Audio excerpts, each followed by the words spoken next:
नमस्कार दोस्तों, हर्षित द्विवेदी एजुकेशन में आपका स्वागत है। मेरा नाम है विनीत सागर। ऑपोजिशन रूलिंग स्टेट्स में स्टेट गवर्नमेंट और गवर्नर ऑफ द स्टेट के बीच में जो टसल होता है या फिर फाइट होता है, ये हमारे देश के लिए कोई नई बात नहीं है। वेस्ट बंगाल, केरला, तमिलनाडु, ये सारे आपके सामने एग्जाम्पल्स है। हमने काफ़ी बार इन इश्यूज़ के बारे में डिस्कस भी किया है।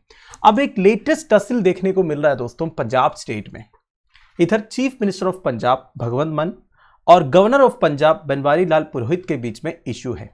इशू क्या है दोस्तों? Chief minister governor of Punjab को रिक्वेस्ट किया था विधानसभा का बजट सेशन समन करने के लिए।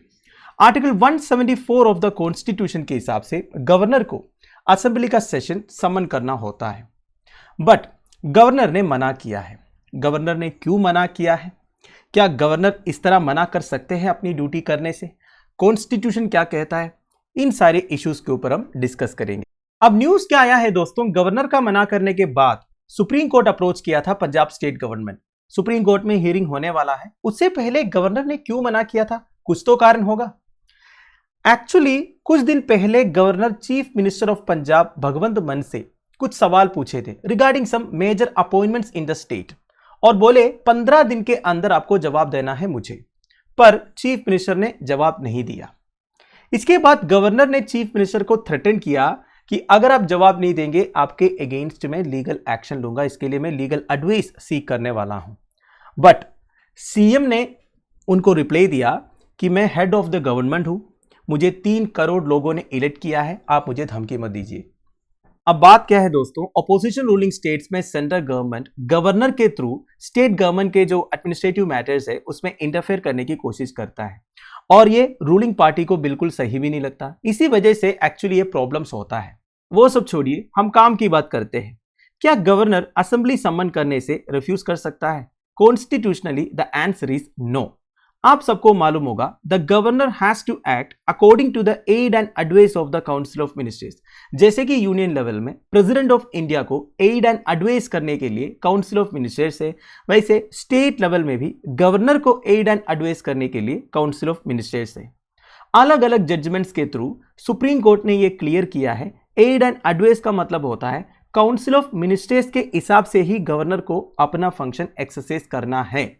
अपने हिसाब से कोई डिस्क्रिशनरी पावर गवर्नर के पास नहीं है। कुछ एक्सेप्शनल केसेस है जब गवर्नर अपना डिस्क्रिशनरी पावर यूज कर सकता है, वो क्या है मैं आपको आगे बताऊंगा। So constitutionally the office of the governor has little discretion to not act on the cabinet's advice. तो अगर कैबिनेट ने गवर्नर को एडवाइस किया कि आपको ऐसे करना है, तो कॉन्स्टिट्यूशनली देखा जाएगा तो गवर्नर मना नहीं कर सकता।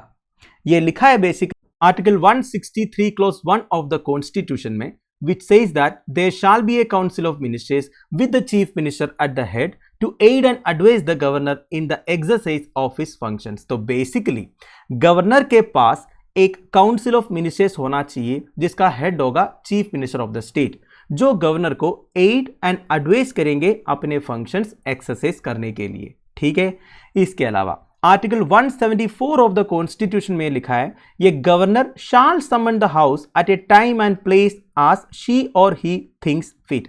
तो बेसिकली गवर्नर डिसाइड कर सकता है असेंबली कहां पे समन होना चाहिए और कब समन होना चाहिए। इसका मतलब ये भी नहीं है दोस्तों गवर्नर चाहेंगे अपने घर पे असेंबली समन हो और ऐसे होगा।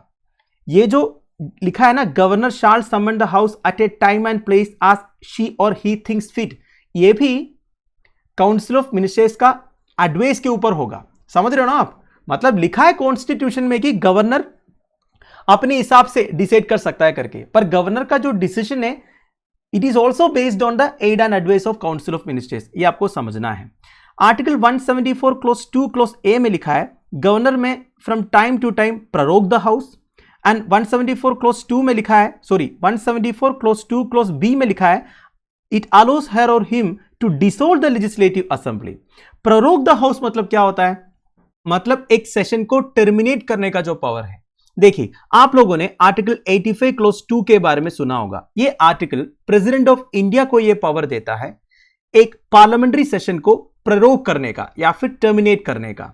अगर आप संसद टीवी देखते हो तो आप लोगों ने यह जरूर देखा होगा कि presiding officer of the house जो है एक सेशन खत्म होने पर अर्जेंट साइन डाई करके बोलते हैं अर्जेंट साइन डे का मतलब क्या होता है? मतलब पार्लियामेंट का अगला मीटिंग कब होगा ये डेट फिक्स नहीं है और पार्लियामेंट को अर्जेंट कर रहे हैं। मतलब अगला डेट, मीटिंग डेट फिक्स करने से पहले जब पार्लियामेंट को अर्जेंट करते हैं ना, इसे अर्जेंट साइन डे बोलते हैं। तो presiding officer of the house जब पार्लियामेंट को अर्जेंट साइन डे करते हैं, उसके 2-3 दिन के बाद प्रेसिडेंट ऑफ इंडिया जो है पार्लियामेंट्री सेशन को प्ररोग करते हैं अंडर आर्टिकल 85 क्लोज 2। इसी तरह गवर्नर के पास भी पावर है दोस्तों under article 174 clause 2 clause A to prorogue the house. समझ गए? Now article 174 clause 2 clause B में लिखा है it allows her or him to dissolve the legislative assembly. अब देखिए लेजिस्लेटिव असेंबली को डिसोल्व करने का पावर भी गवर्नर के पास है। कब कब है? 2 सिचुएशन है दोस्तों। एक है अगर असेंबली के अंदर नो कॉन्फिडेंस मोशन पास होता है, मतलब रूलिंग पार्टी अपनी मेजोरिटी प्रूव नहीं कर पाते हैं, ऐसे सिचुएशन में नो कॉन्फिडेंस मोशन जो है पास हो जाएगा, है कि नहीं? तो इस टाइम पर गवर्नर असेंबली को डिसोल्व कर सकते हैं। डिसोल्व करना मतलब असेंबली को कंप्लीटली खत्म करना। इसके बाद अगला जनरल इलेक्शंस होगा, फिर अगला असेंबली इलेक्ट होगा, ठीक है। और एक सिचुएशन यह है दोस्तों जब इमरजेंसी डिक्लेयर होगा, तो इन 2 सिचुएशंस में गवर्नर लेजिस्लेटिव असेंबली को डिसोल्व कर सकता है। अब आपको article 163 clause 1 and article 174 clause 2 clause A and article 174 clause 2 clause B को साथ में पढ़ना है, तब आपको समझ में आएगा it leaves the governor with minimal discretion in summoning the house. मतलब गवर्नर के पास हाउस को सम्मन करना, रिफ्यूज करने का कोई पावर नहीं है। वैसे 2016 में सुप्रीम कोर्ट का Constitution bench Nabam Rebia and Bamang Felix versus deputy speaker और the Arunachal Pradesh assembly case में यह बोला था that the power to summon the house is not solely vested in the governor. Basically house को सम्मन करने के रिगार्डिंग गवर्नर के पास कोई डिस्क्रिशनरी पावर नहीं है। Governor has to act on the aid and advice of the council of ministers. However, there are a few instances when the governor can act independently on summoning the house.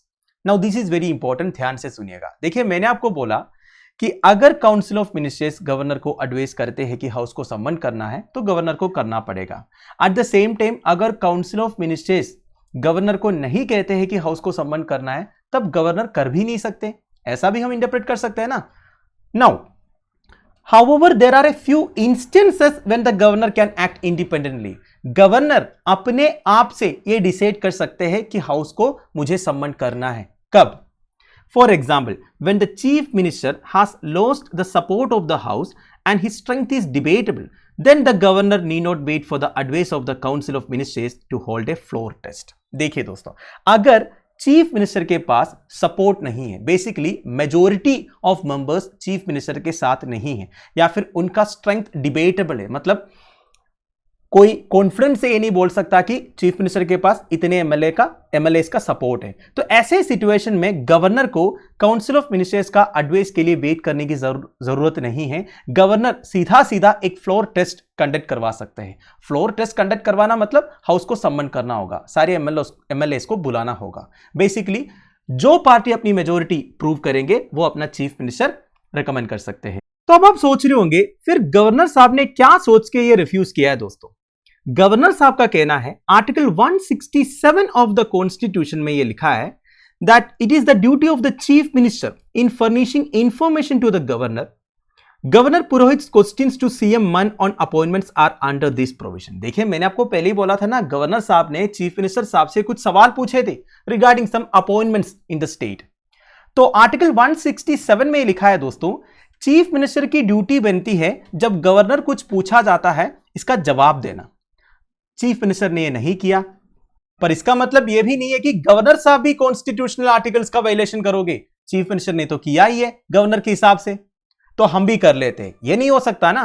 देखिए यह provision में क्या लिखा है, it shall be the duty of the chief minister of the each state to communicate to the governor of the state all decisions of the council of ministers relating to the administration of the affairs of the state and proposals for legislation। तो basically देखिए state का administration से related जो matters है या फिर council of ministers के decision से रिलेटेड जो मैटर्स है, ये सबके बारे में गवर्नर से कम्युनिकेट करना ये चीफ मिनिस्टर की ड्यूटी बनती है under article 167 of the constitution. तो यही बोला है दोस्तों गवर्नर, चीफ मिनिस्टर से जब कुछ इंफॉर्मेशन पूछा गया तो उन्होंने नहीं बताया। तो क्या गवर्नर के अप्रूवल के बिना स्टेट गवर्नमेंट हाउस को समन कर सकता है?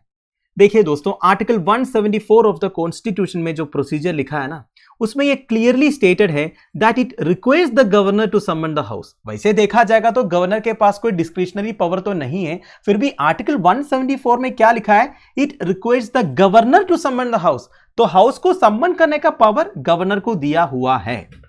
So the Council of Ministers approves the government's decision of convening the House. The government then writes to the governor about the cabinet's decision and it is then approved. तो basically procedure क्या है, सबसे पहले government का decision होता है house को convene करना, ठीक है।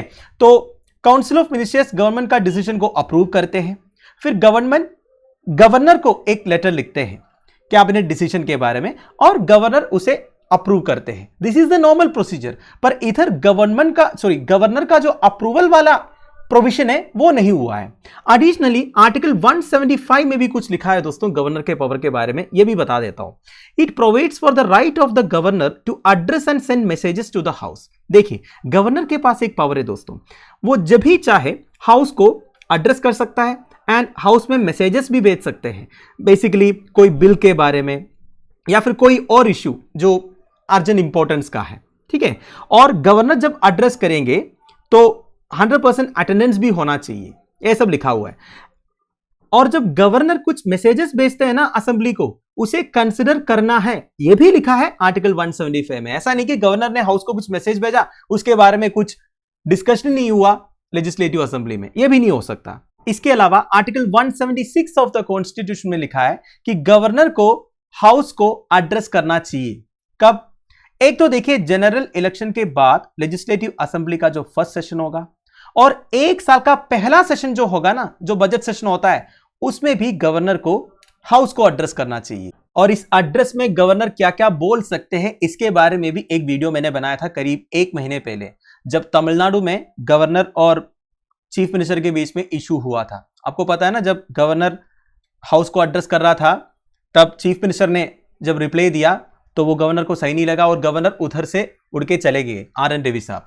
तो वो मैंने कवर किया था, उसमें मैंने बताया है कि गवर्नर अपना एड्रेस में क्या क्या बोल सकते हैं करके, ठीक। और गवर्नर जब हाउस को एड्रेस करेंगे ना, उसमें जितने भी मैटर्स के बारे में गवर्नर ने बोला होगा उसके बारे में डिस्कस करने के लिए हाउस को टाइम अलॉट भी करना चाहिए, ये भी लिखा है आर्टिकल 176 ऑफ द कॉन्स्टिट्यूशन में। तो दोस्तों दैट्स इट। आई होप आपको वीडियो इन्फॉर्मेटिव लगा होगा। देखिए दोस्तों, एक बात मैं बताता हूं, गवर्नर और स्टेट गवर्नमेंट के बीच में जो टसल चल रहा है वो आजकल वेरी वायरल इशू है, वेरी बर्निंग इशू है। तो इससे रिलेटेड एक क्वेश्चन मेंस की आंसर राइटिंग में 100% आने का चांसेस है। तो सारे जो कॉन्स्टिट्यूशनल प्रोविजंस के बारे में, सुप्रीम कोर्ट इंटरप्रिटेशंस के बारे में आपको पता करना है। वैसे बहुत वीडियोस अवेलेबल है दोस्तों चैनल में, वो भी सुनने से आपका आधा काम हो जाएगा। So thank you for watching, bye bye, have a nice day.